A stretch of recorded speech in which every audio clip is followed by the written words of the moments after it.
فرمائیں اور ناظم اعلیٰ کی صدارت کا اعلان ہوا ہے۔ اصل وجہ یہ ہے کہ حضرت ہمارے گھر تشریف فرما تھے، مجھے معلوم نہیں تھا کہ آپ یہاں پر تشریف لے آئیں گے۔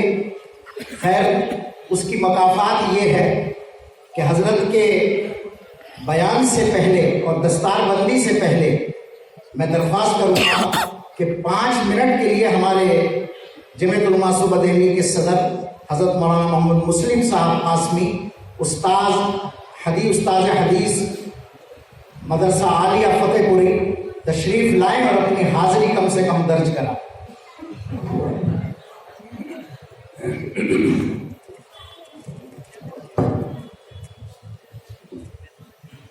نحمده ونصلي على رسوله الكريم، اما بعد۔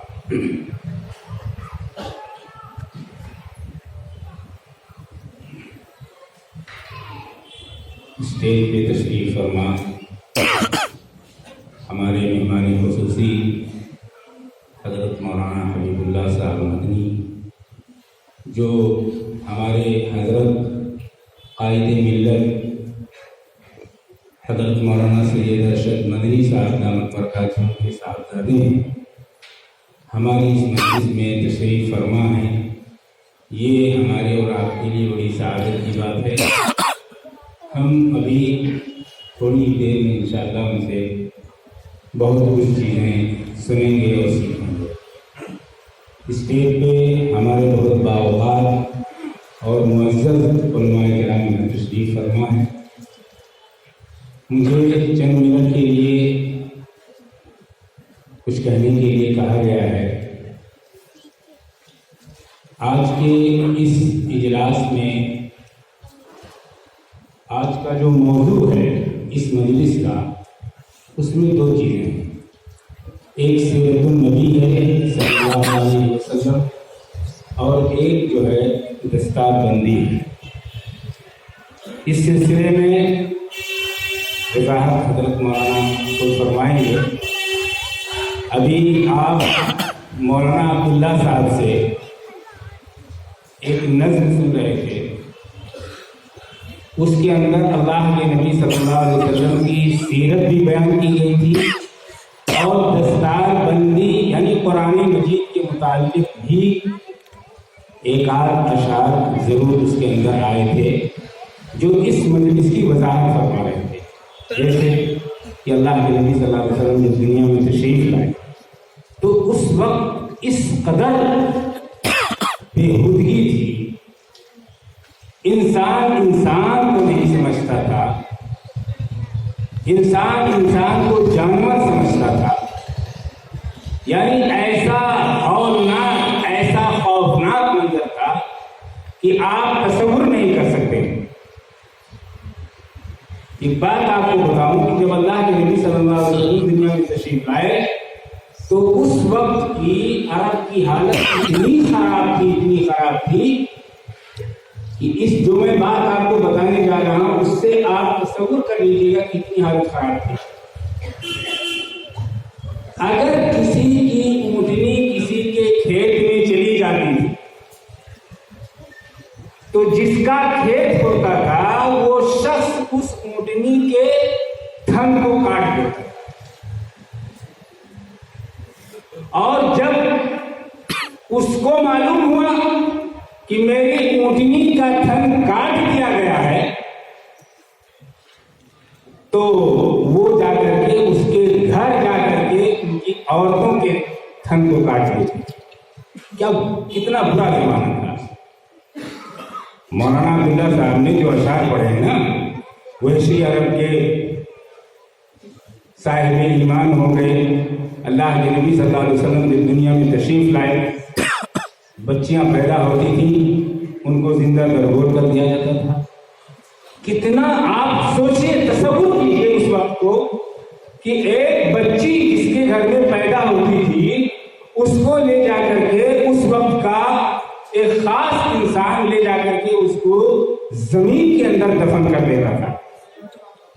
اللہ کے نبی صلی اللہ علیہ وسلم نے اس شخص سے ایک مرتبہ پوچھا کہ بھائی تم جو ہے لڑکیوں کو زندہ درگور کرتے ہو، ارے کبھی تمہیں ترس بھی آیا کسی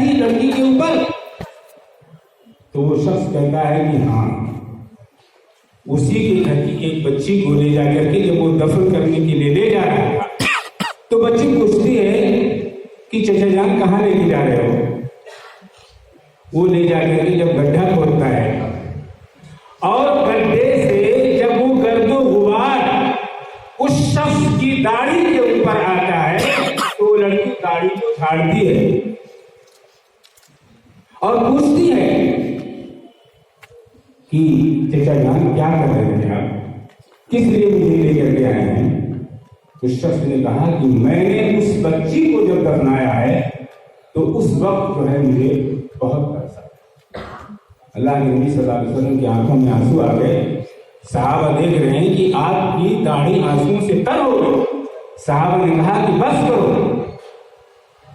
تو یہ زمانہ تھا اللہ کے نبی صلی اللہ علیہ وسلم جب دنیا کے اندر تشریف لائے، بہت ہی خراب زمانہ تھا، لیکن اللہ کے نبی صلی اللہ علیہ وسلم جب دنیا کے اندر تشریف لائے تو وہ عرب کے چرواہے، وہ عرب کے رہنے والے جو بدو تھے اور دنیا کی جتنی برائیاں ان کے اندر ہوتی تھیں وہ ساری کی ساری اللہ کے نبی صلی اللہ علیہ وسلم نے ختم کر دی اور ایک دوسرے کے ساتھ مل جل کر کے رہنے لگے۔ اور خزرج کا واقعہ بہت لمبا ہے، آپس کے اندر اس قدر دشمنی ہوتی تھی، اگر کوئی مر جاتا تو اپنے گھر کے لوگوں کو کہہ کر کے چلا جاتا تھا کہ فلاں آدمی کے یہاں سے ہمارا جھگڑا ہے، اس سے بات نہیں کرنا۔ سینکڑوں سالوں تک مطلب جو ہے اس کی لڑائیاں چلتی رہتی تھی۔ اللہ کے نبی صلی اللہ علیہ وسلم نے اس کو ختم فرمایا۔ جہاں تک قرآن مجید کی بات ہے میرے دوستوں اور بزرگوں، قرآن مجید اللہ تعالیٰ کی ایک ایسی کتاب ہے جو ہمارے اور آپ کے لیے ایک ایسا نسخہ کیمیا ہے جو دنیا کے کسی بھی انسان اور کسی بھی جماعت اور کسی بھی مذہب کے ماننے والوں کے پاس نہیں ہے۔ اللہ تعالیٰ نے اس قرآن مجید کے بارے میں فرمایا ہے اِنَّا نَحْنُ نَزَّلْنَا الذِّكْرَ وَإِنَّا لَهُ لَحَافِظُونَ کہ ہم نے اس قرآن کو اتارا، اس قرآن کی حفاظت میں کروں گا۔ دنیا کے اندر اللہ تعالیٰ نے دوسری بھی کتابیں نازل فرمائی، توریت، زبور، انجیل، لیکن اس کے بارے میں اللہ تعالیٰ نے قسم نہیں کھایا، اللہ تعالیٰ نے اس کی ذمہ داری نہیں لی، اسی لیے وہ کتابیں آج دنیا کے اندر محفوظ نہیں۔ لیکن الحمدللہ قرآن مجید جس کے بارے میں آج سے 1400 سال پہلے سے لے کر کے اور اب تک اس کی مخالفت ہوتی رہی، لوگ اس کے مخالف ہوتے رہے، لیکن الحمدللہ ثم الحمدللہ اس کے اندر زیر و زبر کا کوئی فرق نہیں آیا اور قیامت تک نہیں آیا۔ وسیم رضوی جیسے لوگ جنہوں نے قرآن مجید کے اوپر انگلی اٹھائی، آج بتاؤ کہ کوئی نام لیوا رہے گا؟ کوئی نہیں۔ اور اللہ تعالیٰ نے ایسے ننھے منھے بچوں کے قرآن مجید کے اندر ان کے سینوں کے اندر محفوظ کر رکھا ہے قرآن مجید کو، اور ان کو سبب بنایا ہے اس قرآن مجید کی حفاظت کے سلسلے میں۔ اسی لیے تو اللہ کے نبی صلی اللہ علیہ وسلم نے فرمایا خیرکم من تعلم القرآن وعلمہ، تم میں بہترین شخص وہ ہے جو قرآن مجید کو سیکھے اور سیکھے۔ مولانا عبداللہ صاحب نے اپنی نظر کے اندر حضرت عمر فاروق رضی اللہ تعالیٰ عنہ کا واقعہ تذکرہ کیا ہے۔ وہی حضرت عمر رضی اللہ تعالیٰ عنہ جب ایمان نہیں لائے تھے تو وہ کفر کے گیدڑ تھے، لیکن جب وہ ایمان لے آئے اور اسی قرآن مجید کی بدولت جب ان کے بہن اور بہنوئی قرآن مجید کو پڑھ رہے تھے اور آپ وہاں گئے اور انہوں نے سنا قرآن مجید کو سن کر کے ایمان لائے، تو وہ اسلام کے بہادر، اور اللہ کے نبی صلی اللہ علیہ وسلم نے ان کے بارے میں فرمایا لو کان بعدی نبی لکان عمر، اگر میرے بعد کوئی نبی ہو سکتا ہے تو وہ حضرت عمر رضی اللہ تعالیٰ عنہ۔ تو یہ قرآن کی بدولت تھی۔ اللہ تعالیٰ ہمیں اور آپ کو کہنے سننے سے عمل کی توفیق عطا فرمائے۔